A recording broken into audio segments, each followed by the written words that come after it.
Good evening. Welcome to the City of Gilbert City Council meeting. Today's date is Tuesday, May 23rd, 2023. The time is 6:15 p.m. Yours is wrong. Yeah. Roll call, please. Thank you, Mayor. Councilor Pontonen? Here. Councilor Heitzman? Here. Mayor Smith? Here. Councilor Polis? Here. Councilor Skendich is absent with notice. We also have City Attorney, Chief of Police, City Engineer, Operations Director, Campground Manager, and myself, Clerk Zoller. Thank you. And Fire Chief. We have a quorum. If everybody would please stand, join us in the Pledge of Allegiance. I pledge allegiance to the flag of the United States of America and to the republic for which it stands, one nation, under God, indivisible, with liberty and justice for all. Thank you.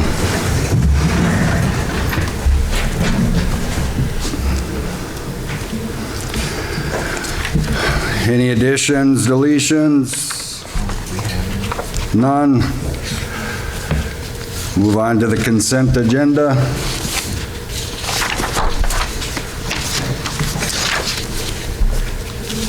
I'll move. Second. Moved by Councilor Heitzman, seconded by Councilor Polis to accept the agenda. Any discussion? All in favor say aye. Aye. Aye. Opposed say nay. None. Motion carries 4-0. Move on to public input. Is there any public input?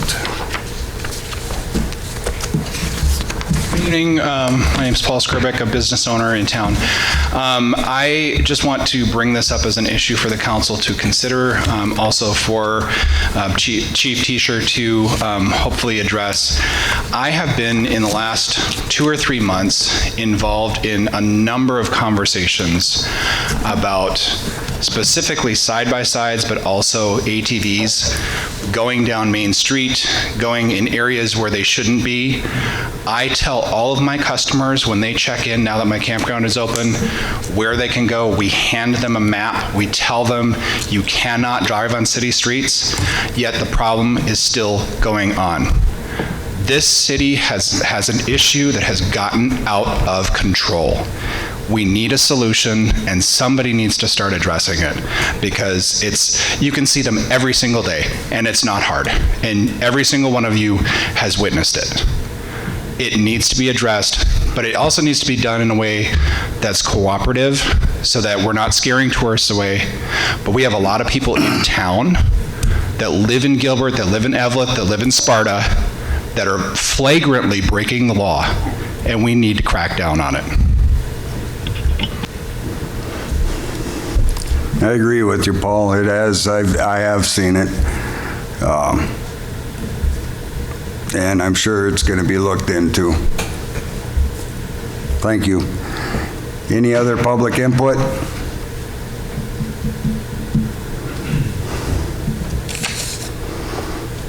Move on to Mayor's Council reports. I only have that we do have 5 members for our charter board now, so I believe we can move forward.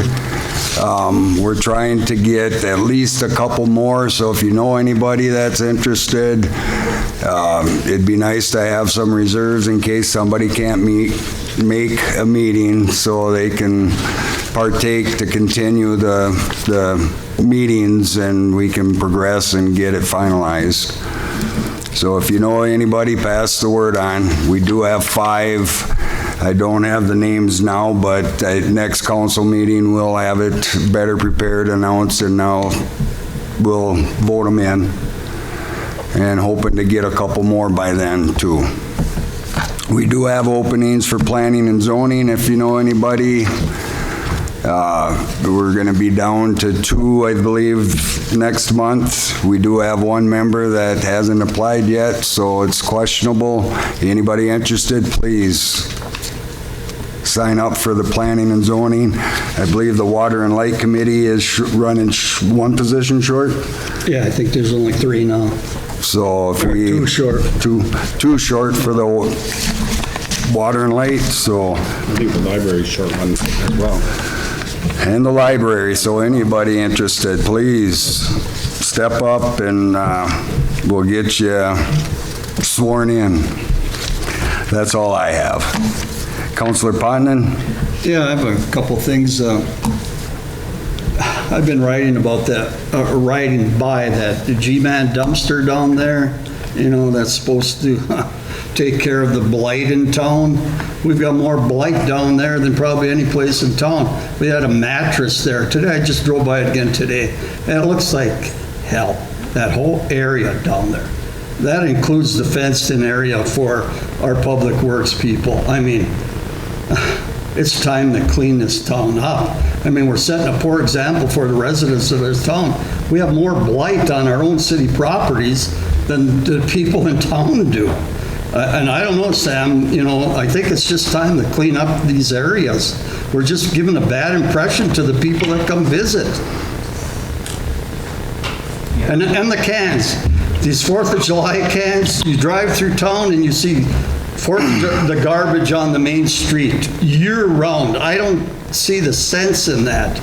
We got a brand new main street, and we have to look at that when we drive by every day, these cans in that container. Isn't there a better spot off the main street so people don't have to see that and shake their heads like I do every time I go by? That's what we've got to address this. Gilbert could be a nice, neat town, but we got to take care of these kind of places. Why do other towns have their places so neat and ours is in such poor shape?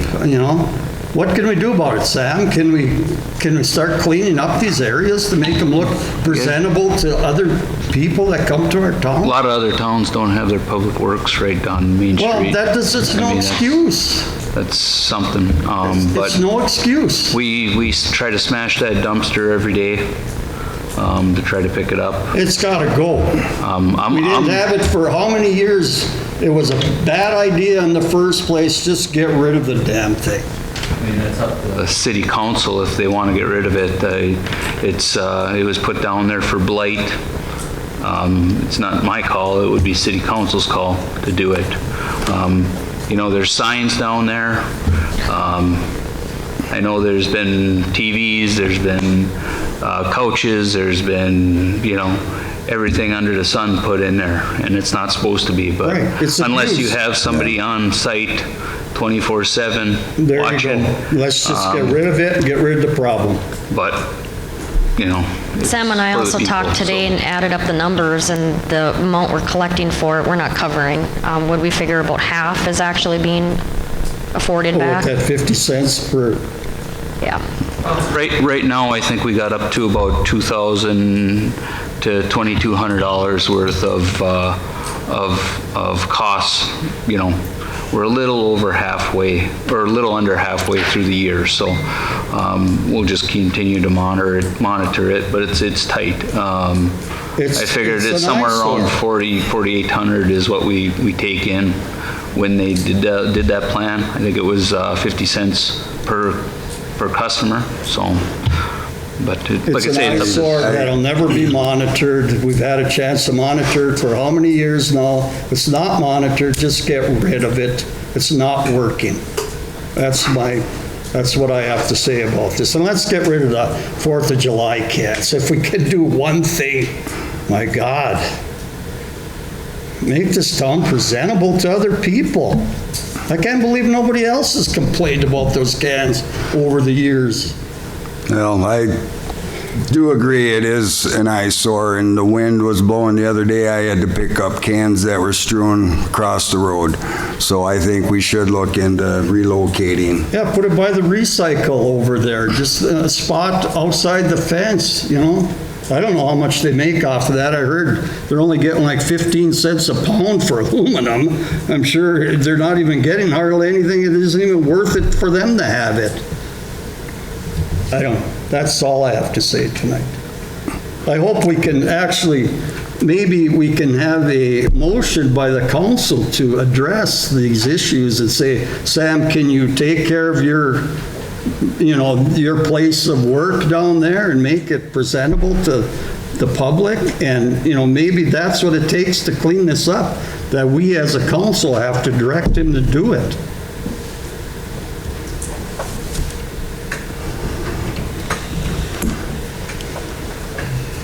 I mean, everybody's beautifying their yards and everything as you go around town, and it's looking nice, planting flowers, cleaning up, and then we have to look at that down there. I mean, we're setting a very poor example for the rest of the town, I'll tell you.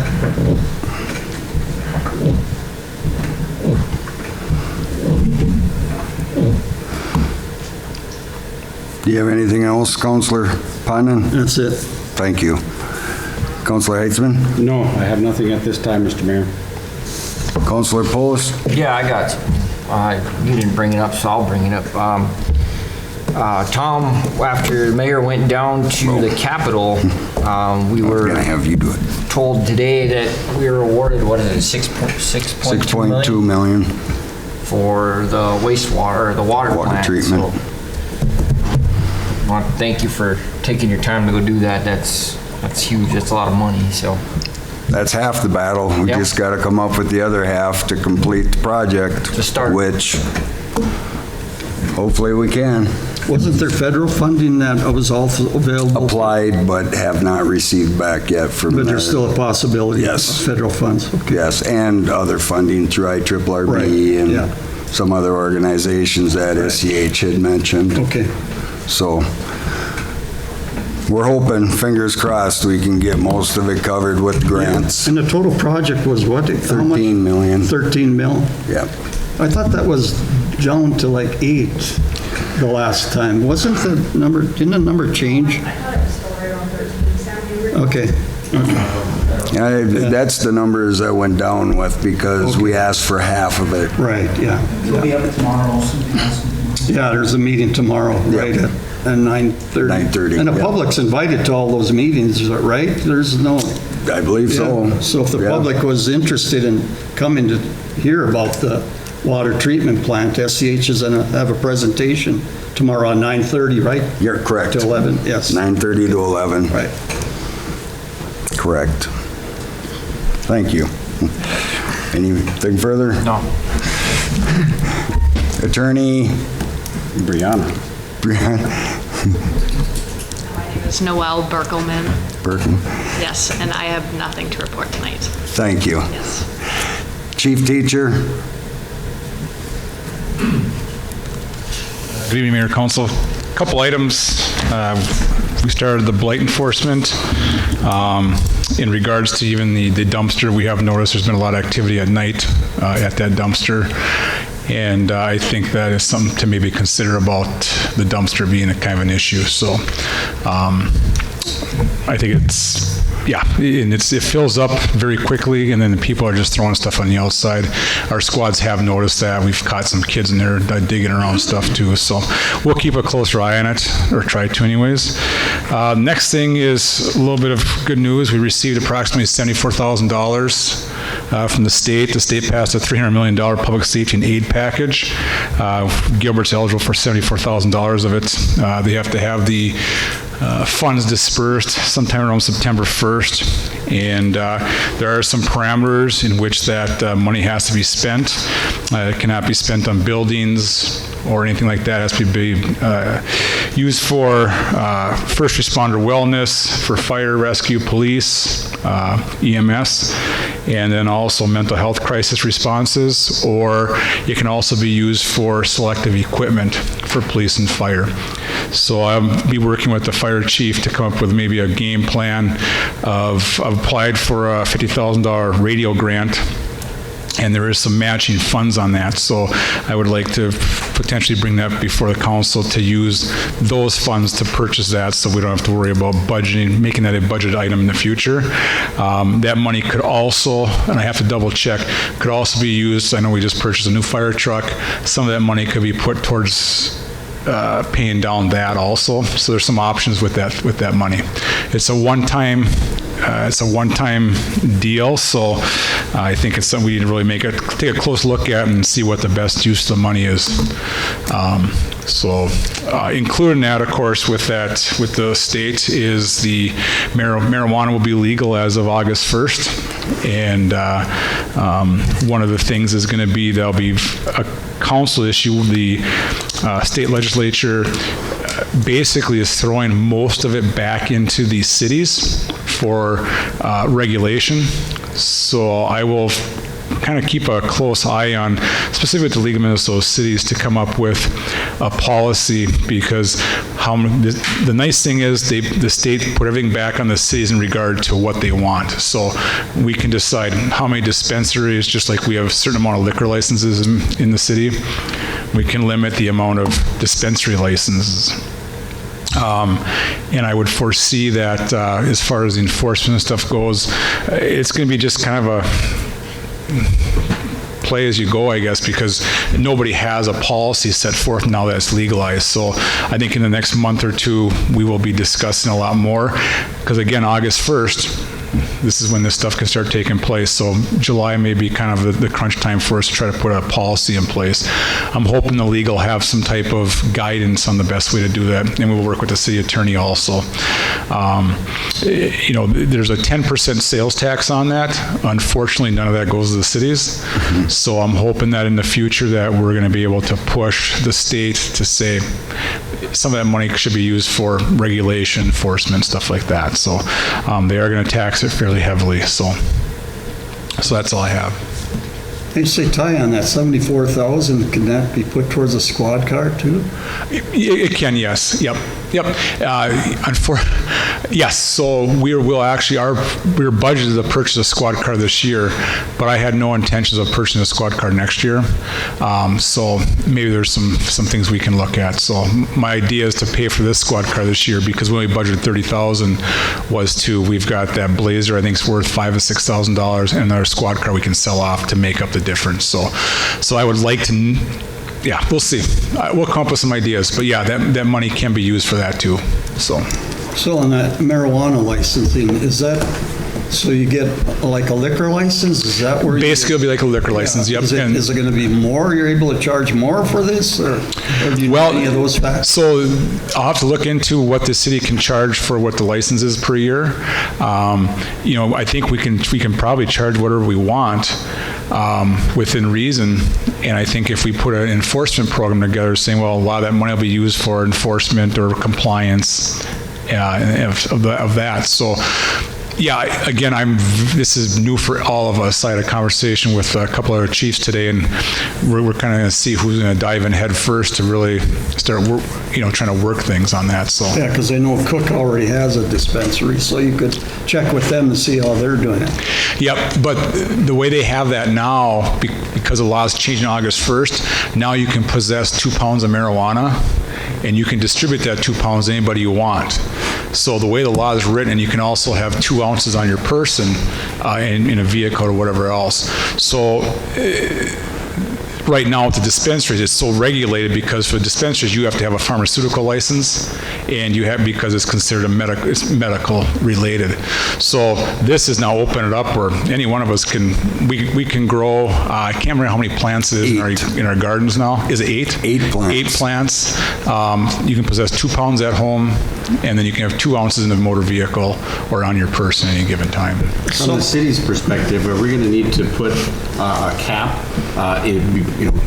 prior to August 1st on how many dispensaries we're going to allow in town? Well, I think that's what we need to look at is how many licenses are we going to allow, where are we going to allow it, because technically, they could ask for variances up in the residential areas or anywhere for that matter. So we'll have to have the zoning stuff will be looked at. Yeah, and it's so new, and most cities are kind of at that loss right now. I do know that at the clerks conference, a lot of town clerks said they are modeling them at using their tobacco licenses. and they're pulling them that way. And I don't know if, I haven't looked into it, but if that's a higher fee you can charge, but that's how a lot of them are modeling them rather than their liquor license. They're doing the tobacco, weed, whatever you would call it. So population has nothing to do with the amount of licenses you can have in the state didn't say, No. a town of 1,700 can only have 2 or 3. No, we could have 100 if we wanted to. Really? Yep. Wow. And a couple of things like, when the city set the liquor licenses with Gilbert, I believe there's 12 or 13 licenses that are available. And for bars that have or possess that license, that's worth some money because there's only so many allotted. So it creates 10 more bars can't move and it causes more competition. So that's a balance the council's got to look at. Are you going to allow 50 of them? Are you going to allow 10? Are you going to allow 5? My assumption would be some of the bars are going to want to have some type of dispensary. Well, that's the thing, yeah. Especially with the marijuana gummies. Yeah. And to be honest, from a law enforcement standpoint, I mean, you can only smoke so much weed. Are they going to overdose? And I'm not so worried about the smoking of it. But these marijuana gummies, that's the ones where we're seeing some of the reactions already where people are acting a little bit, more intoxicated than normal. So it's going to be interesting. It's going to be, are you going to allow brownies? Are you going to allow baked goods? I mean, there's a lot of things we got to look at. So it'll be very interesting. But I'm hoping within the next 2 council meetings I'll be able to get some, now that it's officially passed and the governor signed it, I'm hoping that the League of Minnesota Cities is able to put together a packet for guidance. Next question, Tom. You said that they give it back to the city to make the rules and stuff. Do we have the option to shut it down completely? I would assume that you could not allow it, yeah. Some of those cities had done that prior. We went to dispensaries to say, no, we're not going to allow them. So there's certainly that potential. I think the big thing always is for the cities is, well, what are we going to get out of it? There's a 10% sales tax on it. The city's going to be allotted some of that money. Right now, I would say no. I just see more problems. A few more issues, but I don't know. They're going to drive to get it. So, I don't think we're going to have to worry about the days of last place on earth like Duluth where they're lying down the road, because I think there will be several of them across the state. Right, so. But if we outlaw it still in Gilbert like it is now, then even if they go to get it, it's still illegal. You could certainly do that, I would imagine, but I'll have to research it. Distribute it. I'm kind of guessing right now, so I don't want to give you any information I'm wrong about. So it's pretty new to all of us. So. On the second part of that, Ty brought up the dumpster. Everyone keeps bringing up dumpster. I make a motion to remove the dumpster. Yeah, I would second that. If we're gonna have, if people have abused it now to this problem, I guess we tried and it didn't work. Right. Have a motion by Councilor Polis, seconded by Councilor Pontonen to remove the dumpster. Any further discussion? Yeah. Sam, is that something we can slide back and have it be locked outside of business hours? Would that potentially alleviate anything?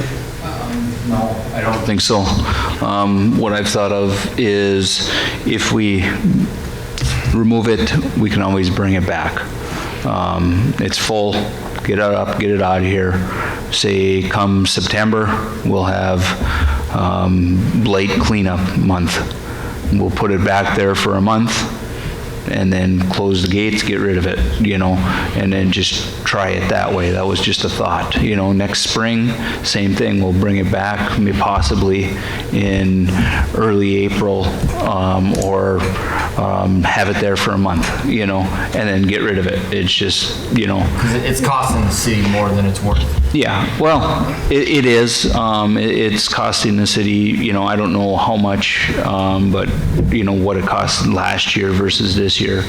But that was just a thought is, if the city council wanted to help clean up Blight, and we could bring it back at any time. I've used it myself personally, but now people are abusing it, so. Right. Yeah, there is people that do abuse it. Seeing it being I do like abused, that idea, Sam. but I like the idea of 2 months out of the year, or even 3 months out of the year, having to be there, because it is a very handy thing for residents that can't put certain items in the orange bag. It just doesn't work. Right. But the problem is, it's a handy thing for non-residents. That's the problem. and I agree, it is being abused, but And the same can apply to the recycling that's down there on the end? No, that's for county, that's everybody. Gilbert residents? No, everybody. Oh. The whole county can use that. That is a county recycle. A lot of people see. don't understand that. That is a county recycle. It's not the city of The Gilbert. cardboard was city of Gilbert, was it not? Yes, it was when it was down when it by was the. there, yeah. It's not anymore. Anymore, the cardboard's taken care of in the All by the recycle county bins. now. So we have nothing, anybody can use that in all St. Louis County, ours, as we can use Fales, as, you know, non-residents of Fale. Anybody can use these St. Louis County recycle centers. Can we amend the motion on the floor or on the table for removing the dumpster for most of the year and trying it for a month or two in the spring and a month or two in the autumn? We can always do that. We can always do that. That with a motion, you know, come end of August, hey, can you get the dumpster back? We're gonna have it here for a month. Yep. You know, or in the springtime, you guys just make a motion, Sam, get the dumpster. Yep. We'll get it back this I month. do like It's that idea because it cleanup does give month. city residents an option, but it won't be abused by Yeah. everybody. And if you're gonna bring it back, I would put it right by the rec center for that month. Don't put it back there where they can hide. Where it Put can be right there where it's watched. visible for that month. I know when we first opened it up or got it, I know I was opening and closing the gates. Yep. You know, it was only open during business hours. And it was pretty good. I know there was a couple times there we'd show up and there was stuff on the ground, but Yeah, people for the just throw it over most the of fence. part, yeah, for the most part, it wasn't horrible like it is now. But yeah, it just started getting abused. I know, what was it, last weekend? I got a picture from, I think it was one of Tony Addy, and I think it was piled up about 5 feet over the dumpster, you know, so, and that wasn't the first time, so. So what month are you thinking about bringing it back in the autumn? September, October? It would be probably September, you know, maybe right after Labor Day or something like We have that, the fall you know. cleanup So during that time. Can we address that's, that now and just be done with that? and that would be fine too. For the Yep. rest of the year, we don't have to think about it. It's gonna come back in September. Okay. People can plan for that. But a question I have is, how are we charged for that? It's by the dump. It's not by how long that dumpster is there, right? We get charged. Charged a flat rate monthly for it, plus we get charged per dump. So, I think, what it was, $105 per month, I think. And then the dumps range from 400 to, Just kind of depends on how full. what's in it. 500, depends on how full it is, you know. And we get charged the extra for the TVs, the Yep, mattresses. you get charged Right. extras for TVs, mattresses, and anything that's on that list that's not supposed to Not be in supposed to there, be there, so. so. I could try it again, but I don't think, I just don't think it'll work. I know people are. But 2 months out of the year is, Use everything you do. Yeah, but Mark's only talking about bringing it back for the September. For just that Yeah. duration of the autumn March. cleanup, and then for the rest of the year, it's done. You could try it, but, you know, I don't see it. Even if they abuse it, it's a one-time finite thing and it's done. Okay. Yeah, it's And then it not goes away. dragging on all Yeah, summer add that to the long. motion, sure. Yep. So my motion, I retract my original motion, and the new motion is remove the dumpster until September, when we bring it back for the spring or fall cleanup, and then it's gone again. Right. Till we bring it back. Yep. I'll second that. Motion by Councilor Polis to suspend the dumpster till September, or Sammy deems for fall cleanup. Seconded by Councilor Potenon. Any further discussion? All in favor, say aye. Aye. Opposed, say nay. None. Motion carries 4-0. Mayor, one final thing, I guess I misspoke. I probably should have read the rest of my sheet I got today. So 20% of the gross sale tax receipts in each municipality will go back to local government to manage the cannabis programs. So if we sell $1 million worth of weed in town, that's $100,000 tax, we get $20,000. So how much marijuana we're going to sell, and if we have a couple dispensaries, I don't know. I'm sure the price is going to go down now that it's legal, so I'm sure an ounce isn't going to be $25 or $30 anymore, so. The only thing I'm afraid with the dispensers for the kids, you know, with these gummies, adults are gonna be buying these gummies for these kids. You know what's gonna happen. It's like adults buying for liquor for kids. Yeah, It's gonna so. be the same thing. I'm Yep, afraid our and kids are we're gonna get bombarded with this crap. Yeah, and with the legislation, all the gummies cannot be packaged to look like sales to our kids. But you're right, it's going to be no different than kids having somebody, a 21, buy them alcohol. Yeah. You know, we're dealing right now with booze bears. They're taking gummy bears, soaking them in vodka, and they're walking around popping them like candy. So they're going to find a way to get around it. But again, I don't know how much gross sales we were going to have. I don't know how much marijuana we're going to sell if we do have a couple dispensaries. I really don't know. But council's got work to do to set up the policies. They also have drinks too. So I would assume that the bars will begin to start selling some of that stuff too. So. Yep. And there's also $10 million appropriation for what's called drug recognition experts, and we will be able to get our hands on some of that funding. So we will be very much eligible as we do not have one. So drug what expert? Drug recognition expert. So there'll be an officer that'll go to school, because one of the issues is going to be is obviously drug recognition. Obviously we're going to start making probably more DUI arrests for under the influence of tetrahydrocannabis. So this will help us be able to identify, because there's not a test roadside for like alcohol. Meth is so much easier to detect. I mean, when there's so many indicators, but marijuana you may not. So there's no blood test for marijuana. There's a blood test, but we have to have a search warrant, and it has to get sent in after 2-3 weeks. So in order to get that blood warrant, we have to generate probable cause to believe that they're under the influence of marijuana. So. And then you don't know if they're positive, yes, but were they positive when they were driving, or did they take it last Thursday? Stays in the system longer. There's going to be issues. There will be issues. It's going to be just like Colorado. There will be some issues, but we're going to have to work through it. So. Yep.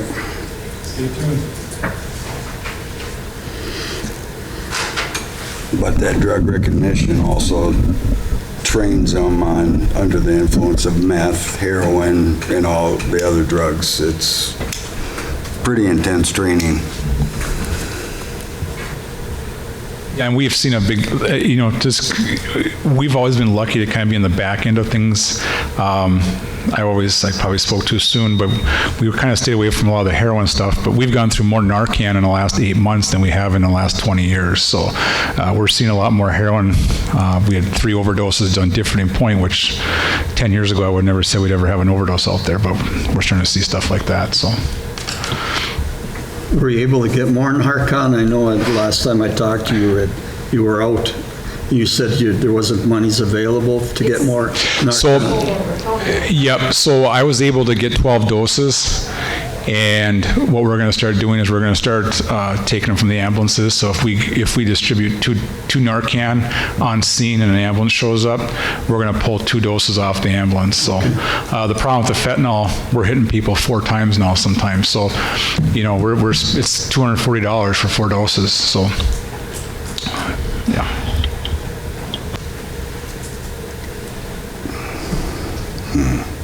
Wow. Do you have anything else, Chief? Thank you. City Engineer John. No, he's going back to John. I'm going back to John. I'm going down the order. Do you want me to change the order so that we see? Yes, please. I'm gonna do that. Go ahead, John. Okay, all I have is, we're kind of going through the punch list items that Masabi Bituminous has left on Phase 2 and some of the other projects. Road restrictions do come off tomorrow, so we can finally, start seeing some construction activity. So just an update for the council on that. That's all I had. Thank you. Now we'll go to Fire Chief.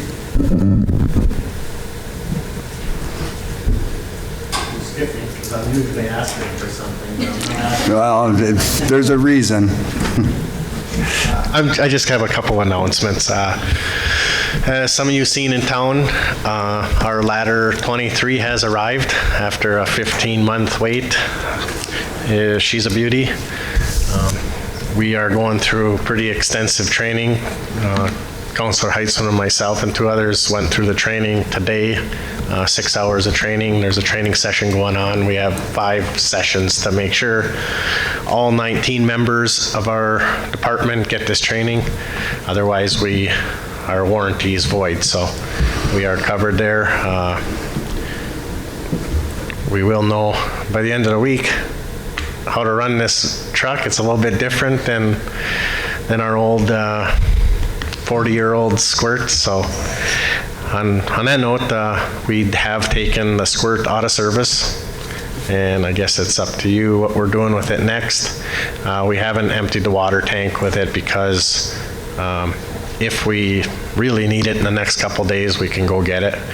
We can't put ladder 23 in service until Thursday afternoon when everyone's trained. We are going to be holding an open house for the public to come down and see the new ladder. We will have both of them side by side. You can see how how far things have come in the last 40 years. We'll be serving some hot dogs and pop and coffee and stuff. So if you have nothing to do on Tuesday, June 13th, come on down to the fire hall from 5 to 7 and check it out. Any questions, concerns you may have, we'll be there to answer them. I want to thank this council, past councils, for getting this ladder. It was, all you've been down there, you knew the troubles we were having with the other one, and I mean, it was time. We've been going through this process for 5 years, a little over 5 years, so past councils also, thank you for your patience and your input, and I believe we did this the right way. We really looked into it for years, and the time came where we needed to get it, and today, 15 months later, that same truck would cost $400,000 more than it did when we purchased it 15 months ago. So it was the time. They're just going up and up. So thank you all. Thank you, Jill. A couple of the past clerks helped me through a lot of this. And I really want to thank our truck committee. We had four guys off our department that spent a lot of hours building this truck to what we need here in Gilbert. We could have spent probably $3-4 more million on stuff that we didn't need. So we built this for what we need here in Gilbert and our neighboring departments, so neighboring towns. This is going to help out everywhere, so thank you all. A couple other announcements. We do have the 3rd of July coming up. We hold our annual fundraiser at the fire hall. Stop by the fire hall and we'll have some Polish and hot dogs and beverages. Also, July 14th, the Crawl for the Cure has graciously asked us to be involved with them and have a beer gardens, water and that stuff, so we'll be down there. I don't know if that's been approved already, right, for the band and stuff. So there will be a dance on Friday, July 14th. It's gonna, if it rains, I think it's in the arena. If not, maybe out, Sammy. So it'll be down by the arena for sure, and they're inviting the public free of charge to come and have an outdoor concert and enjoy the summer. So if you're free on them days, come on down. So thanks, that's all I have, unless you guys have any questions for me. Bob? Yeah, about that old fire truck. So what is the plan for it? We did a little bit of research, and there's no one willing to offer anything for it. I don't think we'd get $10,000 for it. I know you had brought up maybe a chassis for the public works, but that's ultimately up to you. We still have water in it. We'll use it till the end of the week for if we needed it, but we'll drain it and I guess leave it in the arena until we hear more from you guys. So it wasn't put on do bid or anything? It wasn't. A couple of our guys did some research in it and checked out the different websites out there that these trucks are on for sale, and they're just not going for anything. So I wonder what a conversion would, have you kind of looked into that at all, Sam, a conversion to put a dump box on it or? No, I have not. I figured it'd be $15,000 to $20,000 possibly, you know. I'm sure there's some contractors close by that maybe have some used stuff that we can do, possibly, but I have not had a chance to look into it. You know, the thing's got a PTO pump on it, so I don't think it would be too bad to hook up. It's just, you know, how hard would it be?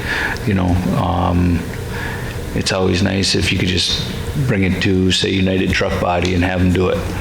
But, you know, then it's all done right, and we would receive it. You know, I'd be looking at probably 20 grand for something like that. Now, if we did it ourselves, maybe we can get by with a little cheaper, maybe about 10,000 bucks. I don't know, you know. So I'll look into it and see what I can do. And but it would be nice because the chassis is a long chassis. I think we'd be able to get a 16-foot dump body on it for just hauling snow. I was talking to a mechanic, I think it was today or yesterday. Guy could always add a air tag axle to the right in front of the rear duals, you know, just for if we needed extra capacity for driving down the roads, if we were hauling sand or whatnot, to where you can have an air operated tag axle under it too, you know, but. So it just... You'd use that. But, no, you know, for hauling snow is what... Snow would be great for, yeah. Right, so... Sideboards on it. And right, use it when needed. So I'll look into it a little bit more here, so now that it's out of service and see what it would take. Go down there with the mechanic and look over it, and because I think it is really low miles on it, you know, and it would be fine. So. And that was a question, was there an hour meter on it? You know, the miles may be low, but it's always idling, so what are the hours on that engine? Yeah, I don't think there's that. Relatively low. It's still relatively low, yeah. Yeah, so. it'd be worth, I would think, to read. It doesn't have any top end speed, but it's got But power. for hauling snow up and down the hill, you don't need much. You can get 51 miles an hour downhill with a wind, I know that. That's all you need in Gilbert. You shouldn't be going over that. Yeah, no brakes. The truck is fantastic, Chief. Yes, very impressive. The guys did a good job picking it out. Beautiful colors. Yeah, bravo to the truck committee. They did a great job. Yeah. So. All right, any other questions? Before you leave, Chief, if I could circle back to the councilor report, if I want to tie this in with Chief Kukowski. We're in need of extra staffing at the fire department, so we need volunteers to join our fire department, and we have the best truck on the Iron Range. So if you're going to join a department, our department is the department to join, because we have all the cool toys. So really encourage people to submit an application. Right now we're at 19 members. We like to stay at 20, 21, and within the next couple years, there's likely going to be some retirees happening. So get your application in, because it's a really good department to be a part of. So that brings up a question. So you guys will be able to train any new firefighter now. You don't need that person that's training you to come up to train the new people. Correct. Okay. Correct, yep. Kind of train a trainer type deal. Okay. So, yep. But yes, Mark, thank you for that. It's a nationwide crisis right now for fire and EMS. It's hard to, volunteerism has fallen off the face of the earth, and it's hard. And people in the public question, when there's a structure fire, why is there so many fire trucks? I can tell you right now, we have 4, if there's a structure fire in Gilbert, we have, besides Gilbert, 3 other fire departments coming, and we're lucky to get 20 members, 20 firefighters at that, especially during the day. So yes, please volunteer. We just hired one not long ago. And we got another one that was about a year back who just passed all his tests, and all he has left is the final burn. So we're excited about that. So yeah, please come sign up. We're a good bunch of guys and gals. So All right, thank you, guys. Have a good Thank night. you.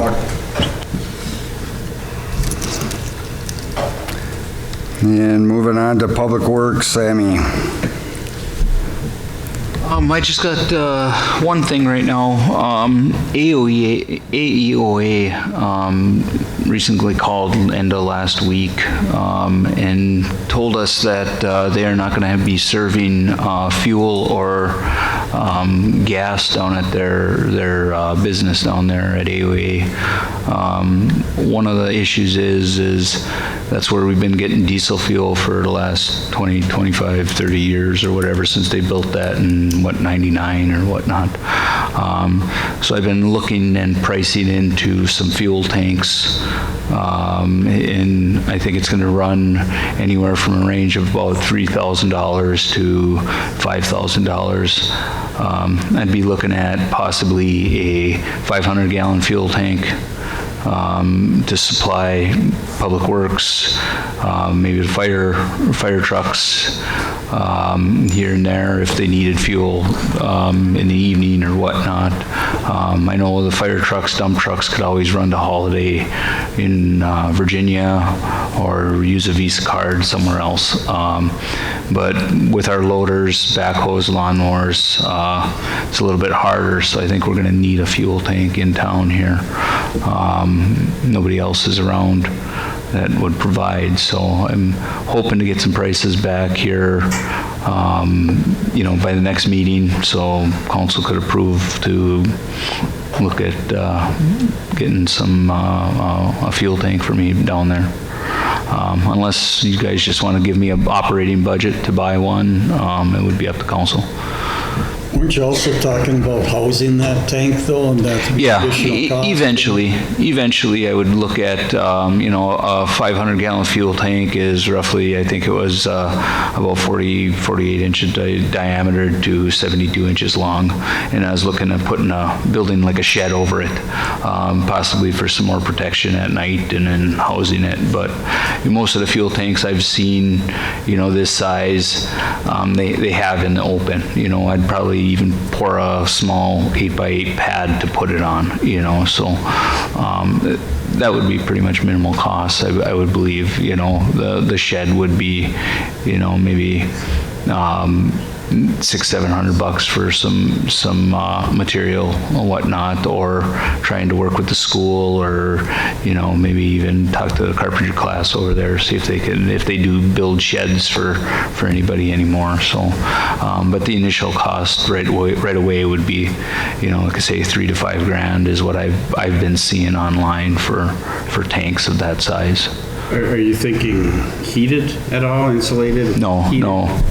Just that's all the shed would be, is just for an added security, so nobody could break in and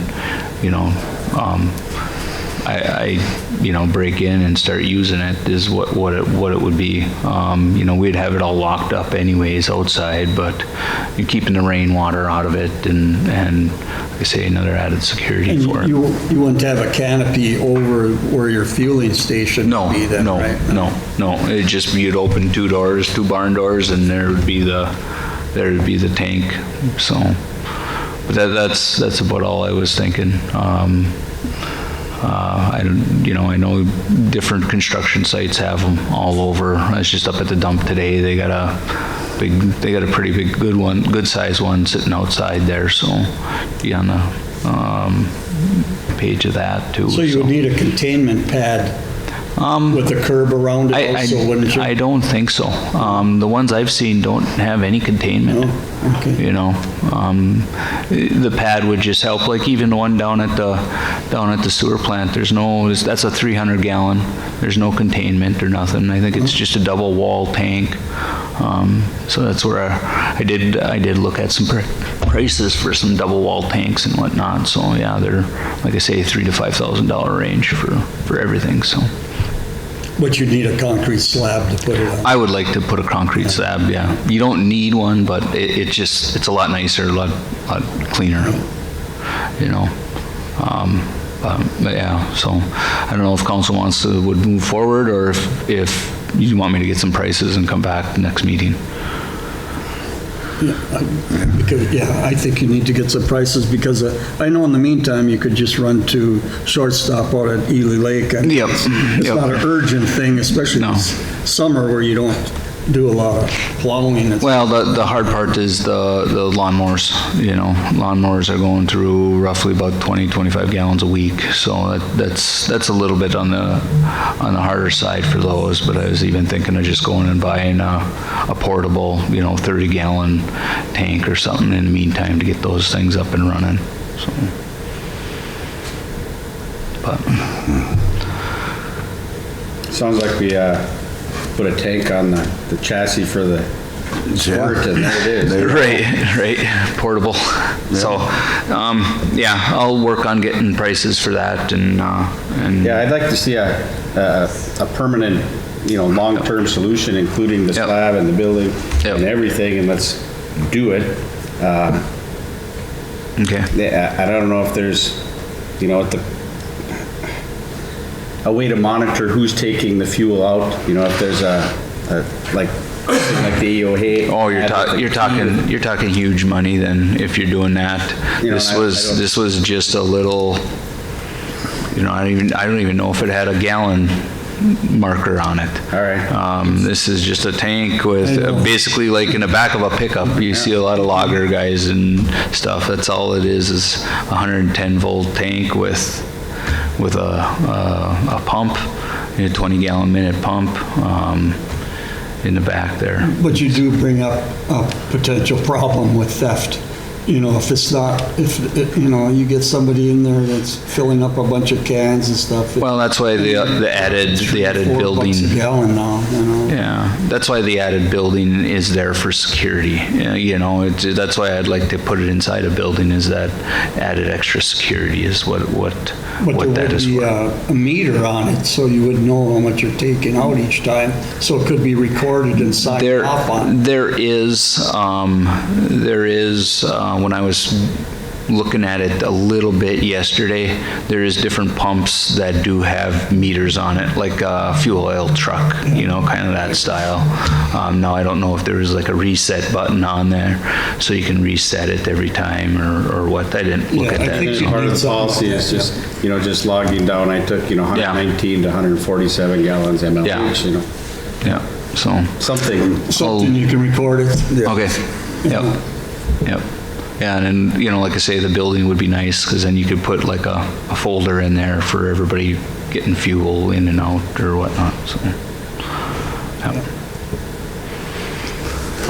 Other than that, I'm still up in the air. We still don't, about alley pickup, I think we're just gonna have to skip it for this year. I know we had some people call earlier, and I think the calls have subsided by now. We've been up at the cemetery for the past 2 days. I think we still got another 2 or 3 days up there of trying to fix ruts and trying to fix some of the spots before Memorial Weekend here. So I'm still pretty busy down there. I know we haven't, the applications aren't flowing in like I thought. I know we still have it running, so we're still taking applications. Hopefully by next council meeting, I can bring some, a name to the council, is what I'm hoping. We'll go from there, so. Other than that, I don't have anything else for council. Excellent. Thank you. Advisory boards. Paul, do you have anything for the campground? So the only real update is we started the process of looking at the reservations platforms on Monday. Wendy was there, Jill was there, Tanya was there, myself. We had a really good chance to kind of drill down and find out some of the features. The one thing I think all of us left with was we currently have a platform that is very underutilized. I think there are some things that are low-hanging fruit, things that Wendy will be able to do pretty quickly if we kind of line up some some additional training to kind of help the operation a little bit. But we'll keep all of this, we'll summarize all of it so that we can continue to look at what the best platform is for moving forward. It may be the current, it may not be the current, but the process has started and we're pretty optimistic, so. Is there anybody to contact with the current program that can help train on those? Yes, they have a number of different support tools, and so I think Wendy and I will probably, after this weekend, we'll probably sit down and kind of go through some stuff to figure out like what types of things are going to be the most impactful for her for the season, and then she can work directly with them to kind of get the things that we identify set up. I think they will be time savers for sure, but we'll kind of take it one step at a time. But they do have a pretty good training system, and we can actually set up individual trainings, for an hour. Or she can ask, a tech person, like, how do you do this type of thing. So they have that available. Perfect. I have something for you to bring back to your advisory board. Sure. Gilbert. Would you consider looking at the feasibility of adding more trees to Sherwood Forest? It's something we've talked about in the past, but I think, yes, I think there's two things. I think there's adding trees in the actual campground itself, provided they're not on top of utilities. But there's also the areas around the campground that we could consider doing selective cuts or possibly even transplant from those areas. So it's from my perspective, and I'm not Joe Camper, but it seems to me that it's Sherwood Forest. There's strikingly lack of trees. Much of a forest. So yes, that would be something from my perspective. Mm-hmm. Yep, I think that is a fair point. Not the first time I've heard it. So, I think that's something we can talk about our next meeting and see if there's a path forward. And there's got to be plans, or not plans, but programs from the DNR or from the state for tree planting, getting scouts involved or youth groups of some kind for the outlying areas like you're talking about to maybe get some more greenery in the area. But within the campground itself, what kind of trees, where they're going to get located, so they're low maintenance, low mess, those kinds of things. Like you said, not above the utilities. Right. Obviously, we don't want root systems going into the sewer. Yeah. That's not. And that's, there's a certain amount of inevitability to any of that, unless you're just having an asphalt campground, which nobody likes, I think. Anecdotally, I did hear a comment just this week about their experience. One of their experiences at Sherwood. It was a summer time period, and apparently there were storms that came through. And the comment essentially was the gale force winds off of Lake Orbegon, and that's, from a camper's perspective, not the greatest thing if we don't have anything to buffer those. It keeps the bugs away, but it's still nice to have some trees. Yeah. Yep. The wind, that is, keeps the bugs. Yes. Yep. So I'll definitely add that, and we'll have that on there. Thanks, Paul. Yep. Appreciate it. Thank you. We'll move on to the library director, Sue. Hi, everybody. Hello. People have been asking, are we going to be open Memorial Day? No. Everybody else.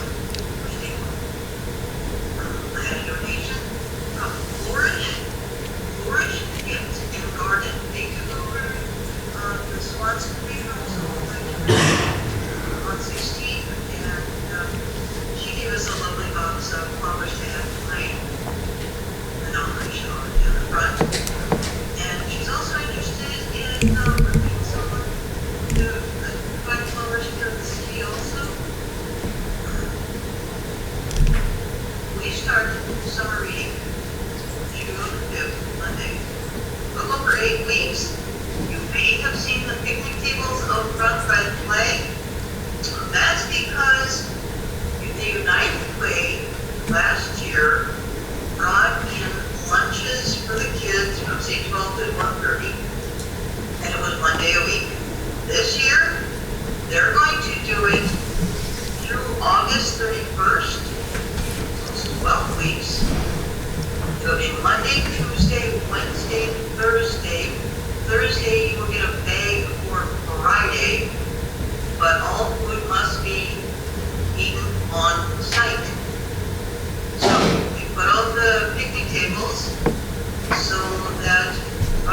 to one.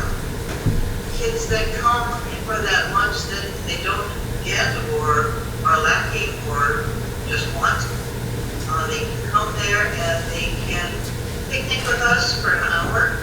If it's raining, we will set up the tables in the lobby so that the kids have access to the bathroom. And tables keep them out of the rain. I wasn't, we weren't advised about this. Last year there was just a couple of libraries that did it. This year there's 10 spots or 10 numbers. Anyone has any questions, I would look on the United Way website. Find out what is this all about. This is what we know. Last year it was real well received, 1 day a week. No problem. We're going to help. We have the bench, we have the card table, we will distribute the food. The United Way people will come. Any questions? Again, look on the website for the United Way because we don't have the answers. Any questions from any of you? I don't have any. You're just silent, did I? Thank you, Sue. All right, have a good night. You too. On to the campground director, Wendy. Good evening, everybody. Well, first of all, I did get down to Burns Greenhouse and bought a bunch of flowers and got all the tires planted with flowers and hanging baskets for in front of the office, so it looks summery. Of course, we've got a full capacity campground this weekend coming up. They'll be coming in Thursday and Friday and staying till Monday, so it'll be a busy weekend. The only other thing I have is I passed out to each of you the Explore Minnesota handout, and there's an ad on the front that I typed up with a picture. And on page 3, it shows the size of the ad I'm looking at, highlighted in yellow. And then on page 5 is the price of that 1/12 page format. It's $615 if we get the early bird rate, which means by June 30th we pay for that. And that puts that ad in the Minnesota Explorer.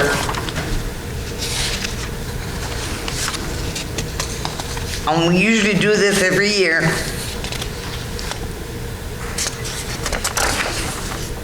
I just need an approval for that to happen.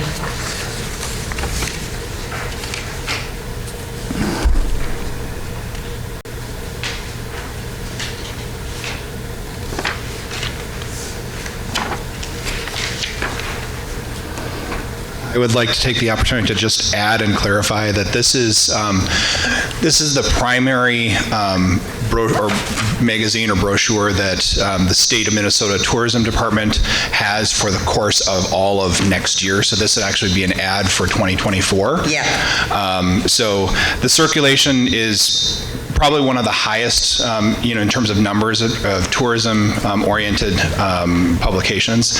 So, and it goes into I can't even start to name the number of venues that it goes to, but it's distributed very, very widely. I think this is a good advertisement placement for us. The prices, I would say, are probably about average for what it is. I don't see anything that's really unusual about it. So I would say that this is something that we should, since we've done it in the past, it is a good awareness piece of advertising. Unfortunately, with awareness advertising, you can't really track the effectiveness. But given the publication it is, that is sponsored by the State Tourism Board, it's a good placement for the city of Gilbert. I'm all in favor of advertising in this medium. I'm just looking, is this the actual size, the highlighted square? Yeah. So this looks like a lot of information They format it down to fit in. So they do that? They Yes, they'll do something pick- they'll- creative and it's all good? Right, they do that themselves. All right. I just give them the information and they format it in. Yep. So what you're looking at is not actual Right. physical size. The mics have to be turned off, yeah. One at a time. It's considered to be what's called a 1/12 page ad. So if you can, unfortunately, I don't think they have the actual sizes on here. On page 3.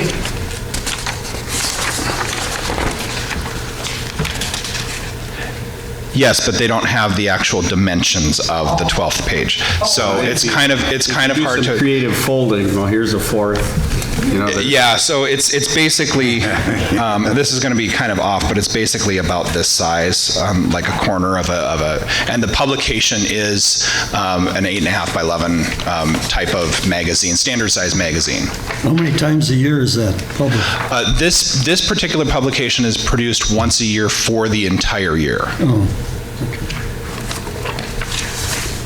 Well, I'll make the motion to approve the investment in the advertisement in this Minnesota Explorer advertising, the 1/12 ad for, what was it, $615 early bird rate?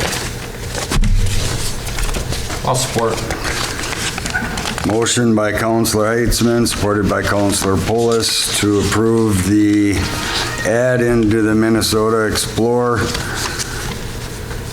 magazine for the price of $615. Any further discussion? All in favor, say aye. Aye.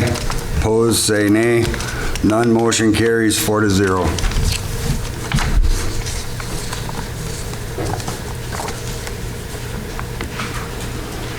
I don't have anything else, so if anybody has any questions. I got one. How are we looking for that crawl for the cure? Do we got everything kind of figured out there for the parking and all that stuff, or? Well, we've got all the sites filled with one camper per site. So, I am getting calls in, looking to find out when they can start looking at the extra sites. And, of course, we're still waiting. And that's what I tell them. So, Who's in charge of looking for those other sites, though? I'm tracking them, Joe, through the state. We're waiting for the state to approve the plan, which Sarah has them. We've got a great map. She had a couple of questions. We narrowed it down. She knows we're waiting for this and to push it through, so I expect that to come through anytime. Okay. So just to add, my experience with what was shared with me, the plan looks pretty solid. I would be frankly pretty surprised if the state came back and said, you can't do it. I think the worst case scenario would be I think there were 10 or 15 sites that were potentially along Sherwood on the road itself in the plan. That is the only area where I would say would be a question mark. So I think they will say, yes, you can move forward with either 35 or 50. Okay, thank you.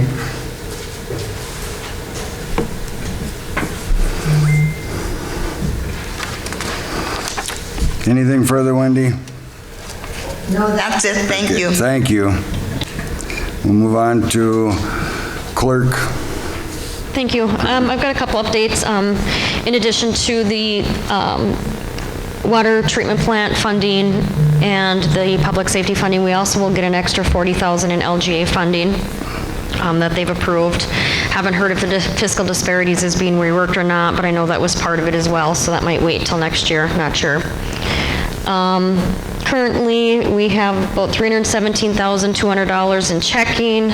We still need to determine where we want to put the truck. I guess that's a question more for Sam, if we know an approximate delivery date.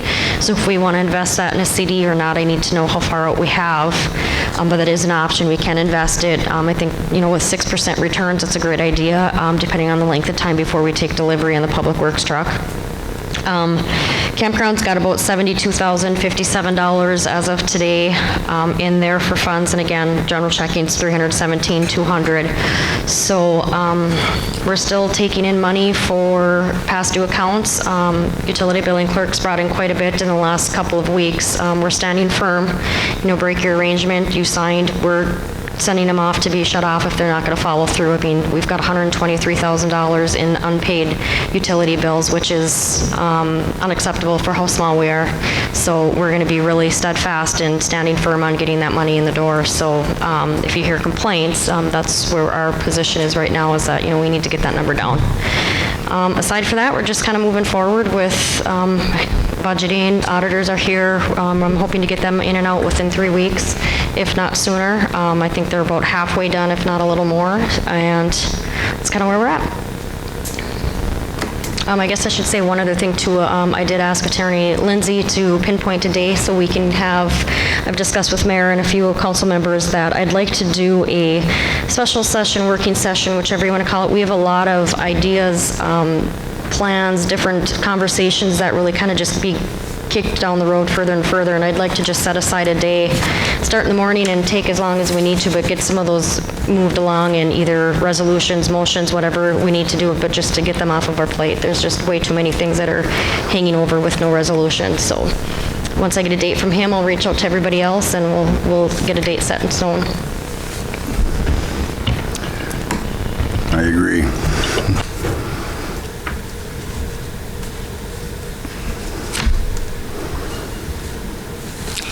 Anything further? Or, no. Okay. If council will approve, we will move approved plumbing up to the beginning, because Luke's been waiting, so we can get him out of here. That's all right with council? Yep. We'll have him up first for old business.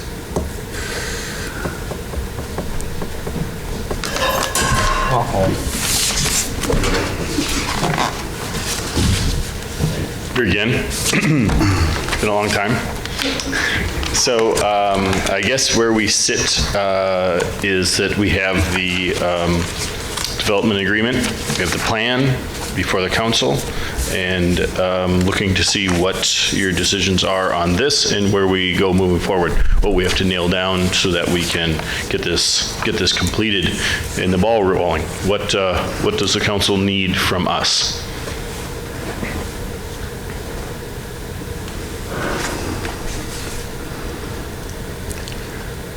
I think for the development agreement, we need to have those changes, and then our city attorney will have to look it over, verify everything.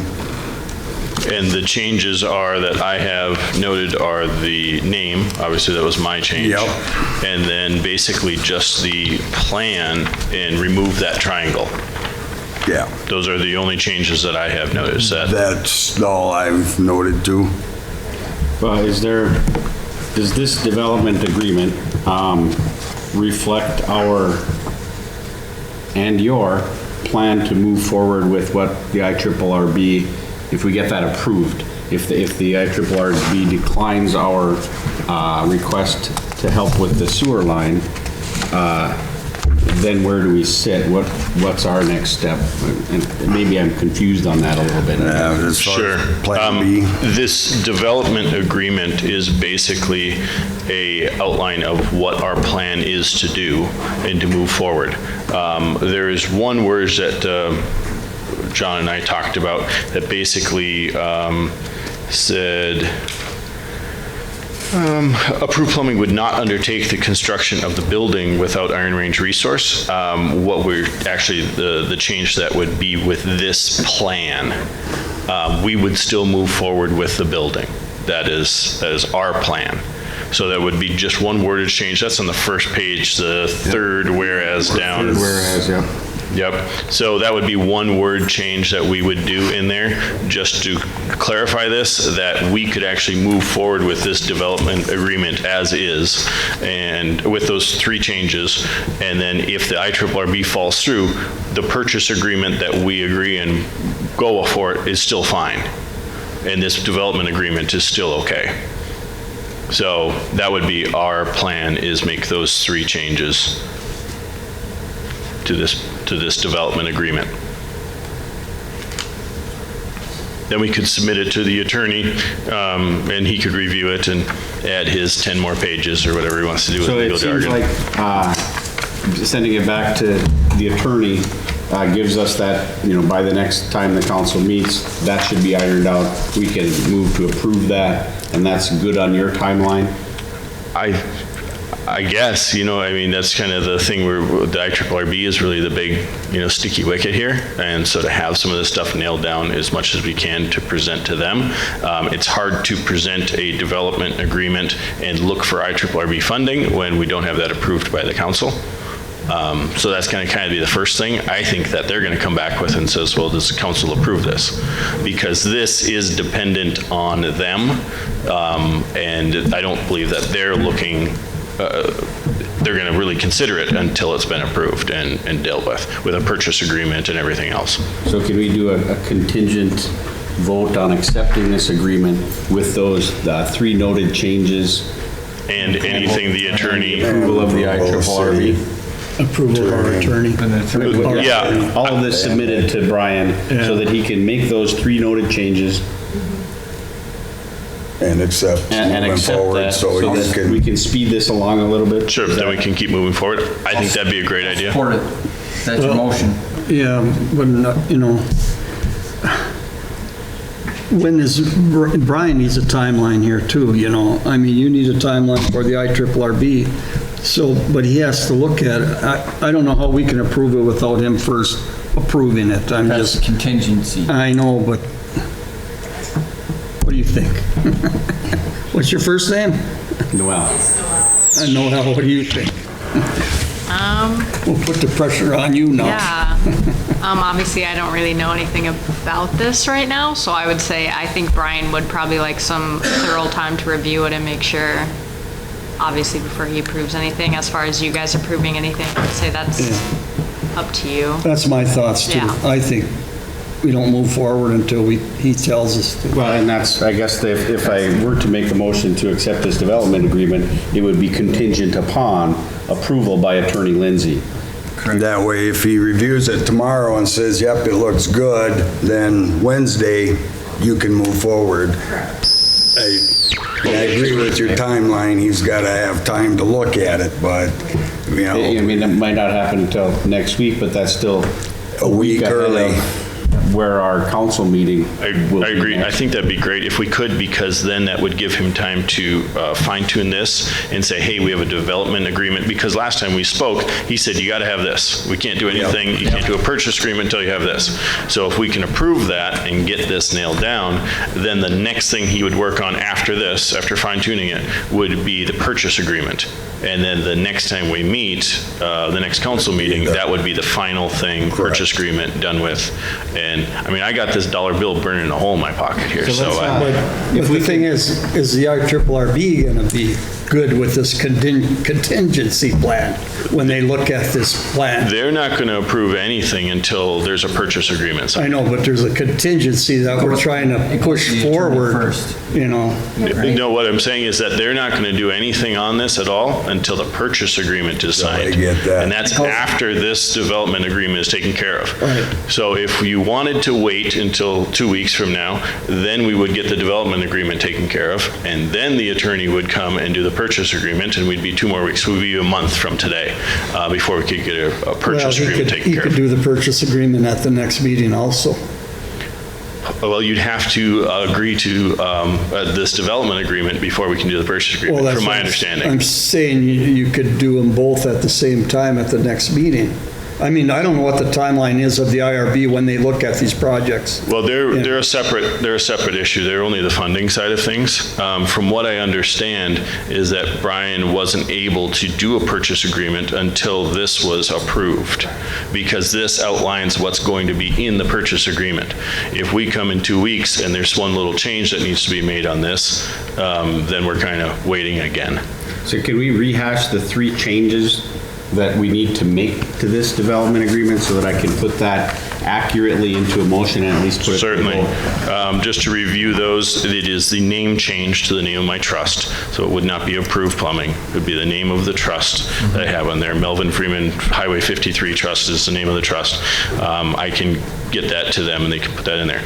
The other is to remove the westerly portion of the triangle. The property would end at the proposed highway or street. Which is the westerly triangle. So the city would own everything from the east edge of the street over.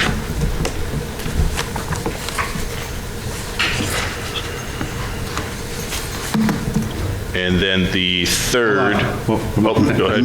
Thank you. My shorthand is, well, I don't have shorthand. She read pretty quick.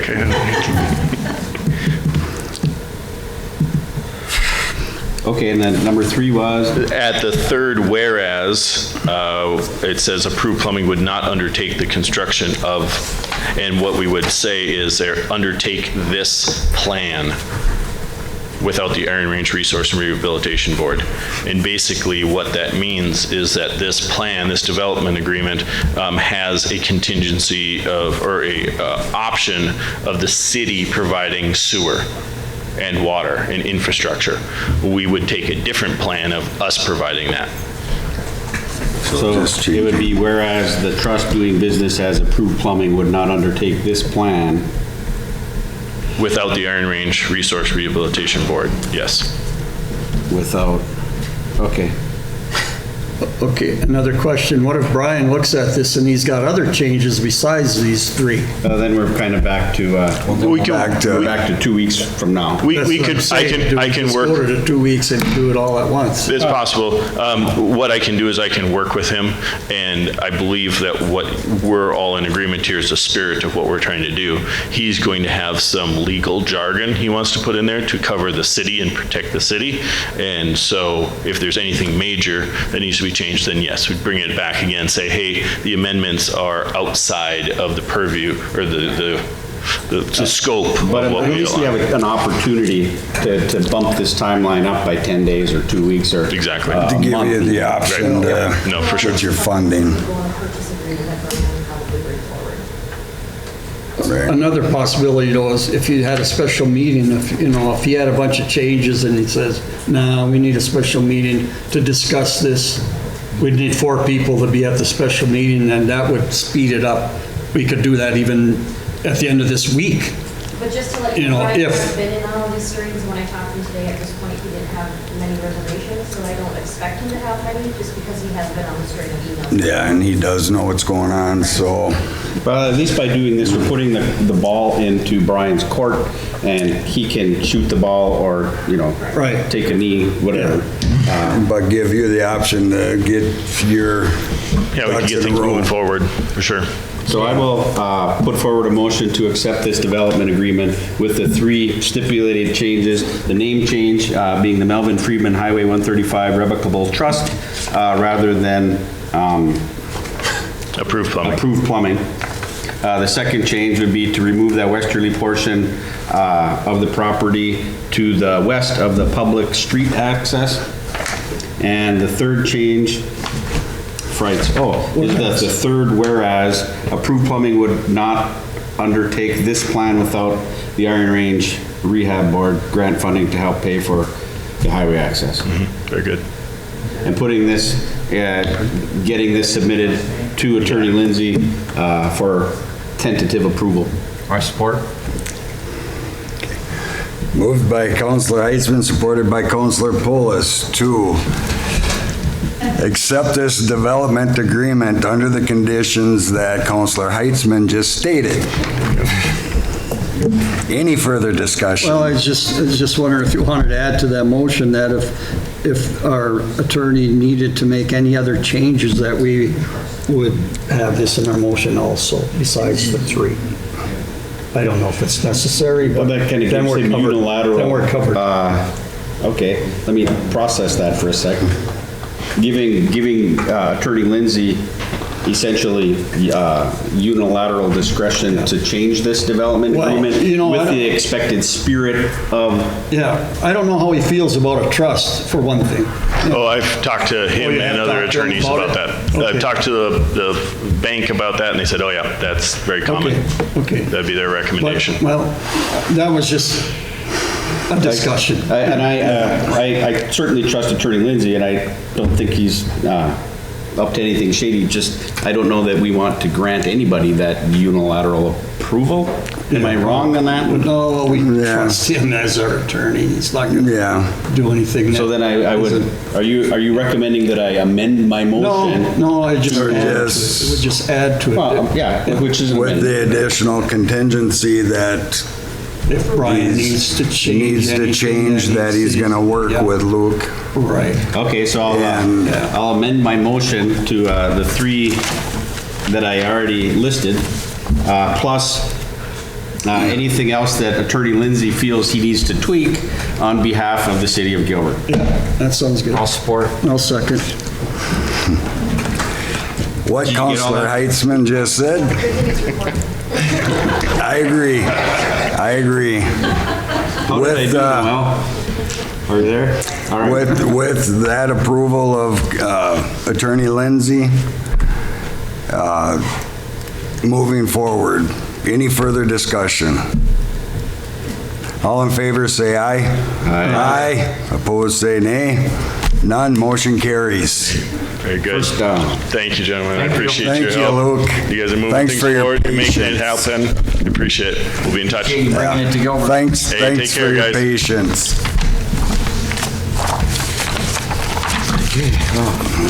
Okay, easy for you to say.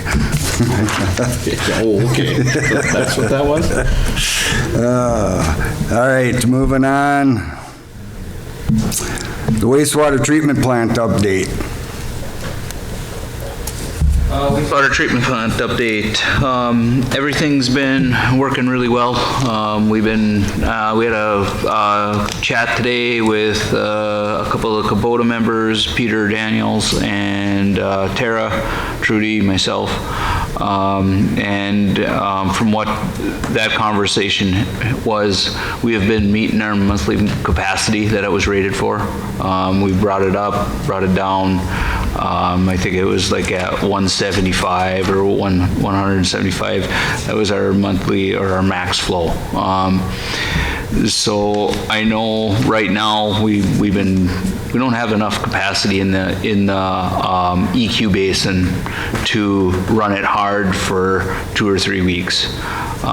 So I think what it was agreed upon is I think Peter's going to put it together to where, you know, the completion date of the Kubota installation was May 10th is when they had everything complete.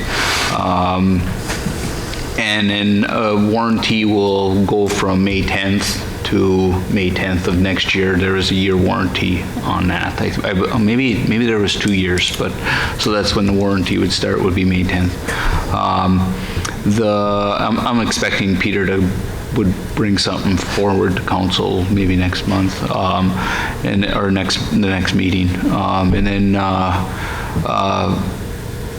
over the summer, if we get a big rain event and the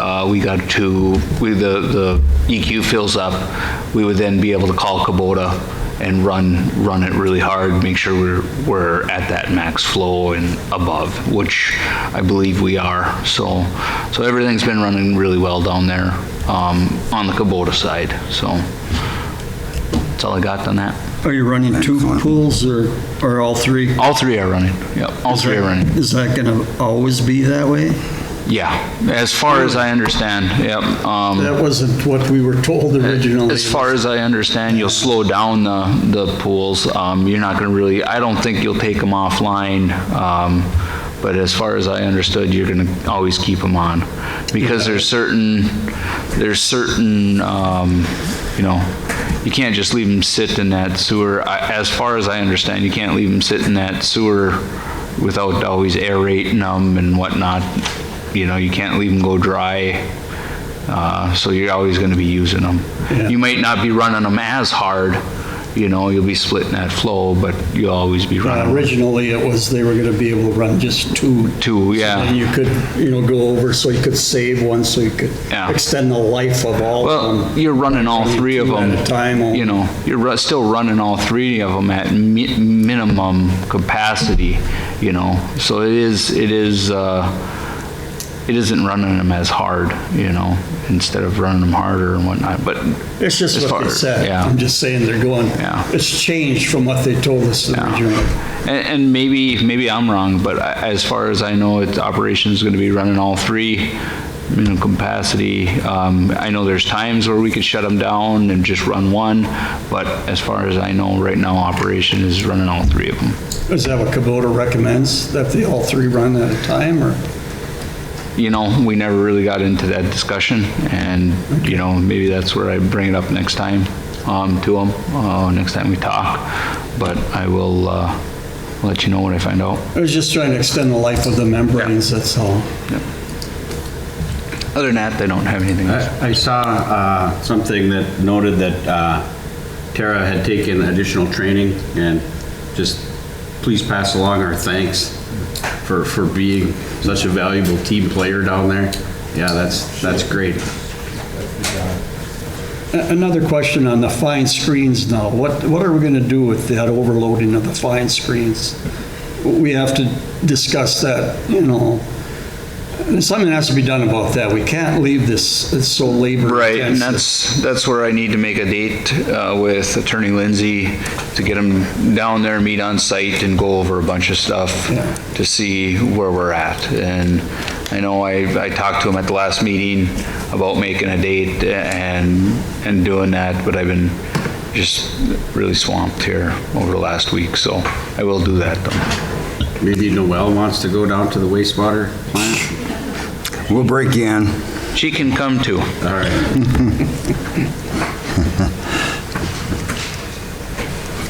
I don't want to. I've been there. That's all I. All right. Thanks, Sam, and we'll have you back up for the water treatment plant. Water treatment plant, one thing I do not see on the agenda, which we should have mentioned to Jill, but you guys tabled the last SCH going forward with doing the boring samples at the last meeting.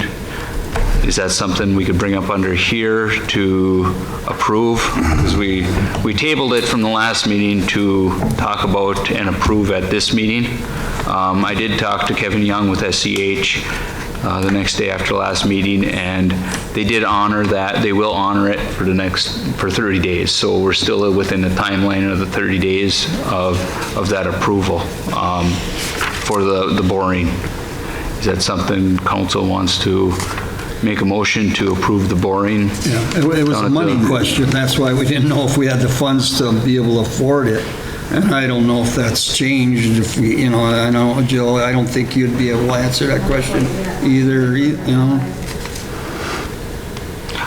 That's something then the city is probably going to have to start taking a look at, is getting interim financing, because, we're looking at, probably by the end of summer, looking at $400,000 with SCH's bill as they continue to move on the water plant. And we got costs coming in unless the city's going to stop them. But that's one thing is, I know with the timeline they wanted to have, this stuff needs to be in place for bidding and whatnot, and information for contractors to have it done by. When is the $6.2 million available to us, Jill? I haven't gotten a date. From my understanding, it's going to be the bonding bill for 2024, so it won't be available until sometime in '24. Oh, I thought it was for this year. No, it's for 2024. They were talking about having another session for 2023's bonding bill, but I haven't heard any information. Boy, I heard different. I heard that this was, didn't we just get the notice from Mr. Lizagard? Yep, and that's, The dollar amounts did tell me when. yep, and the information when I went down was for the 2024 bonding bill, which sort of Because they worked did pass out. it for this year, I know. This year, Yesterday they passed. for the bonding bill of 2024. Correct. Oh, okay. So then we don't even have to bore it for a while because Well, if We gotta get money from somewhere, I don't know. if contractors are gonna start bidding on it, I would think, or site design, is that site, that's what the borings were for, to make sure we can put foundations in that area, and how deep can we go and whatnot, what's the water level like, stuff like that is why you do the soil borings. If there's any site prep in that area that needs to be where the building's going to be going, and there's just different aspects. That's why you do that on the front end of bidding and so. I mean, that's not the issue. It's the money issue. Yeah, where do we get the funding for it? That's all. Currently, they've billed us for about 120,000 currently to date. SEH for there, so that's. So if they're willing to hold off until we get some funding to pay them, then sure, go ahead with it, but, And that's just their, engineering fees at this point. But the boring costs are 20 grand,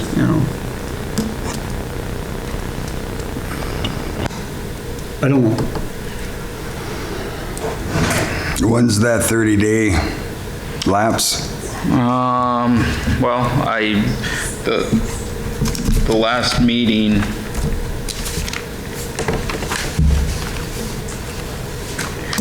here, I'll read the email.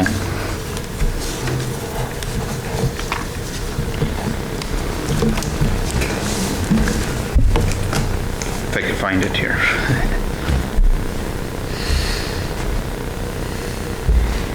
Our first chunk of local government aid will come in, I believe, in June. So, that's a big chunk of money we'll be getting at that point, so. Plus we'll get our property taxes in between the 1st and the 15th. Correct. So at that point, we could go ahead and approve it and then just squeak by and rob. I mean, that's an option, correct. Or the campground fund has got some money. Yeah. So I think we should really approve it and make ends meet somehow. We gotta let them move forward. Yeah, We gotta. right. We gotta do the borings to progress in what they're doing. Yeah. Correct. All right, so I'll make a motion to approve, go ahead with the borings from Braun Engineering. I believe it's the one that had the low bid. Is that right, Sam? Yeah, I'm looking at it here. I'm just trying to find it on my phone.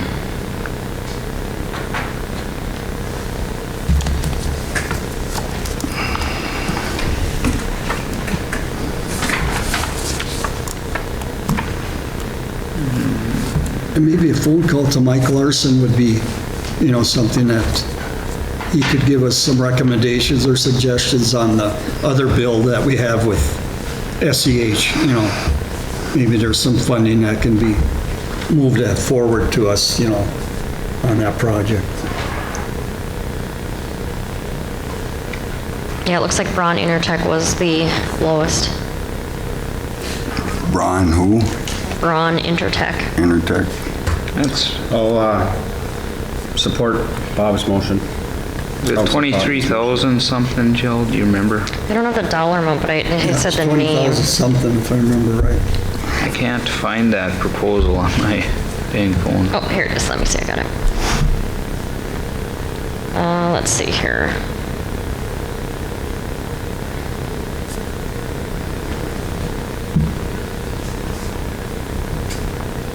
Of course, I can't see it on my phone. Here we go. Do you know what page off the top of your head, which was the dollar amount? Yeah, it was towards the end.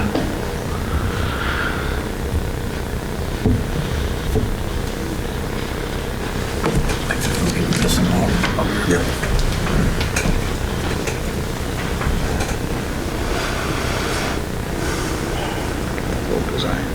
Wasn't it the first paragraph? They don't have the dollar amount on it.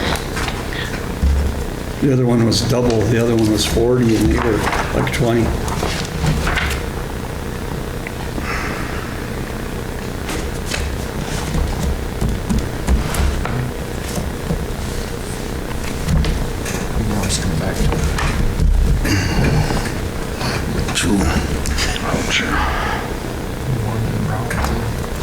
He's not here, so we're gonna skip that.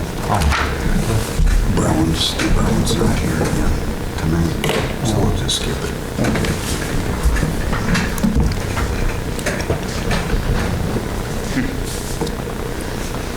Yeah, I don't have a dollar amount on here. So we can just approve it. So we can approve it with the dollar amount We've that got the was dollar amount previously from previous year, yeah. listed. Bid by Braun. Brown. Yeah, and- that's all, yeah. Okay. So we have a motion to approve by Councilor Ponton and supported by Councilor Heitzman to allow the boring to be done by Braun Intertech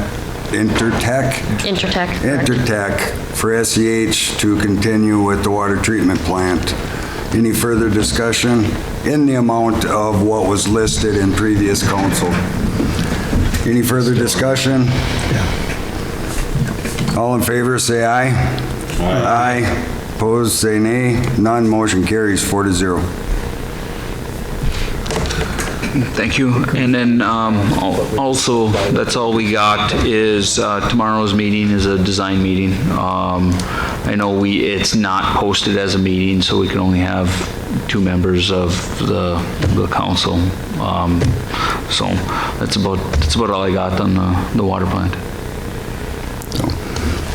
You interested in going to it? Repeat the meetings tomorrow for the design. Councilor Policy interested, and I don't think Jeremy can, so I think Bob and I would be fine. If he shows up, I'll step out so he can get the information. We'll leave it at that. It's an hour and a half meeting at least. Yeah. Yep.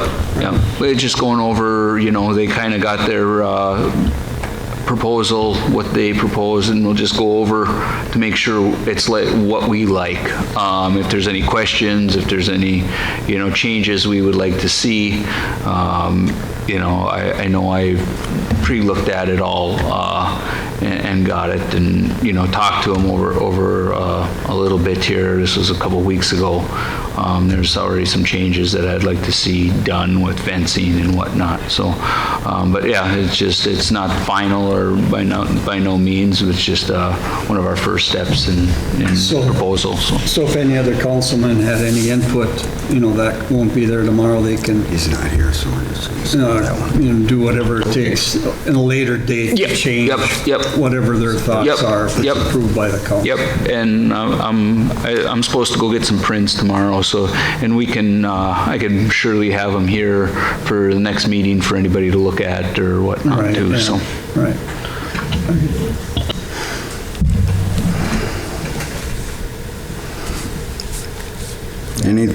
John brought up the Braun Intertech, if this makes any sense, about $22,750 was the Braun Intertech quote. Perfect.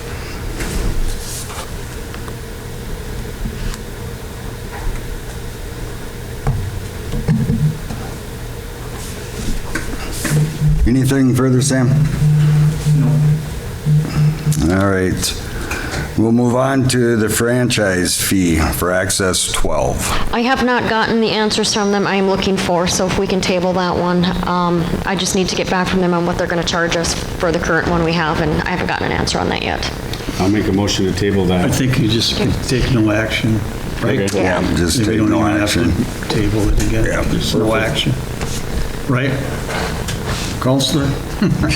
So my question, Mayor, if I may, for the Brown parcel, does he need to be here for you guys to make a motion? I know he did inquire, but I did not ask him specifically to be here. I didn't know where we were at Right, we with that. tabled it last time because council had questions. Okay. So I think if we just keep it tabled Okay, until it perfect. comes. I did stop to see if he was home, and it didn't look like he was home, so Perfect. we'll try to reach out to him and get him to next council so we can get that resolved. Perfect. Moving on to new business, the Splash Town. And I kind of think there we're waiting for more clarification from both sides of our attorneys. and we can keep working before we put together an actual proposal, I think would be in our best interest at this point. Just to clarify, we have no responsibility. I'll get that from the league. We're waiting for their answer, and just kind of maybe get some more of that information and just keep moving it forward would maybe be my suggestion. So we don't really need any action from this. This was informational. Yeah. And for what it's worth, I think there are some bugs to work out, but I'd be really happy to see this come to our lake. I agree. I think it'd be good. Okay, moving on to Public Works purchase for the AHU.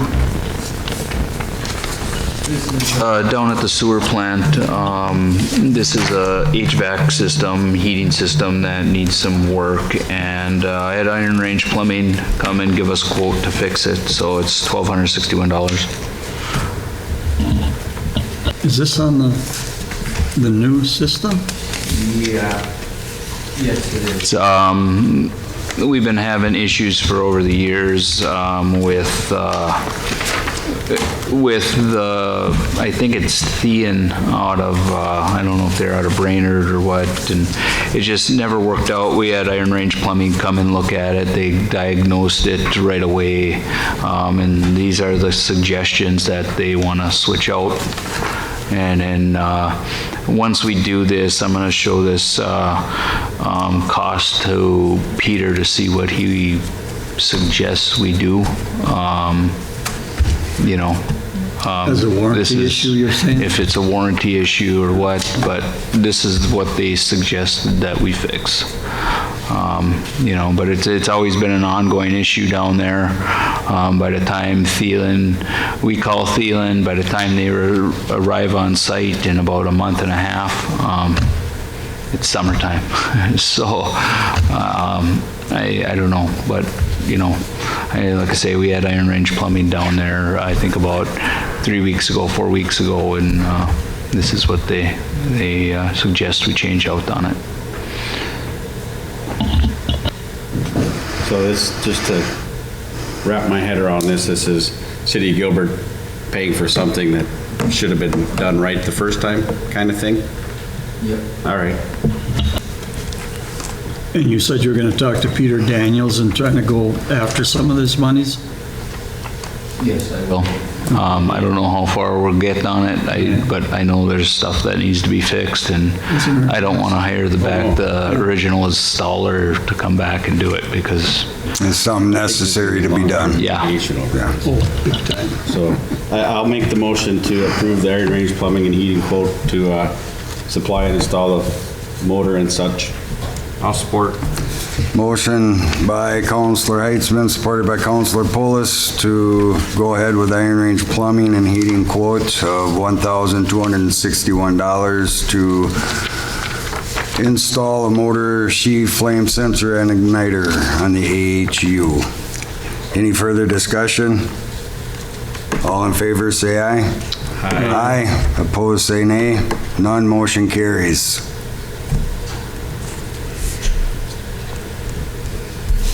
Street dance request. That time of year. I'll move. Support. Moved by Councilor Polis, supported by Councilor Heitzman to approve the street dance request by Southside Bars. the Southside Bars for the July 1st of 2023 for part of the 4th of July activities. Any further discussion? I just had a question. Do they provide the cleanup after that dance? They clean their own. They do their own cleanup. They do. Public Works does also go down and help clean up. After the dance at midnight or whatever? No, that's the parade I'm thinking of. The so dance, they they do take care of clean it all up. themselves. The They clean it dance, all. they do clean up, Okay. yes. I They do stand a good corrected. job, too. Yeah, I was just gonna say, and heretofore, I think it's been done exceptionally. Yeah, they have done a good job. Any further discussion? All in favor, say aye. Aye. Opposed, say nay. None, motion carries 4-0. The Airbnb procedure from working session. They left. So we kind of decided we could move forward and we'll kind of visit this with Attorney Lindsay at our Next. Section. Yeah. Policy. We really don't do anything. So informational, will, No action required. no action required. The wastewater treatment plant and water treatment plant, training request Move this to approve. for reimbursement, correct? Mileage reimbursement. Yeah, training, yeah. Motion by Councilor Heitzman, supported by Councilor Polis, to approve the approval for training reimbursement in the amount of $164.62. Any further discussion? All in favor, say aye. Aye. Opposed, say nay. None.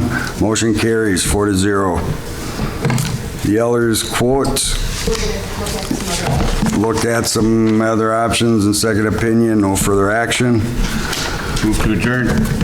Second. Moved by Councilor Heitzman, seconded by Councilor Polis to adjourn the meeting at 8:03 PM. Did I get it right? All in favor, say aye. Aye. Hey. Opposed, say nay. None. Motion carries 4-0.